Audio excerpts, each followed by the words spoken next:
In this video, I'm going to show you where to find the default Wi-Fi name and password for your Buffalo router. Most routers come with a sticker located on the bottom or side that shows the default Wi-Fi network name and password. This label contains a lot of important information about your router. This label shows the default Wi-Fi name, which is often referred to as the SSID. The password or key can be located either beside it or underneath it. This is the pre-configured default Wi-Fi password. If a network name is visible and doesn't necessitate a password, it suggests that the network lacks security.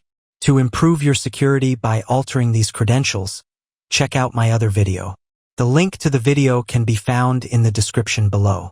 If you're experiencing difficulties locating your Wi-Fi on the network or if the password is incorrect, you'll need to restore your Buffalo router to its original factory settings. Detailed instructions can be found in a video linked in the description below.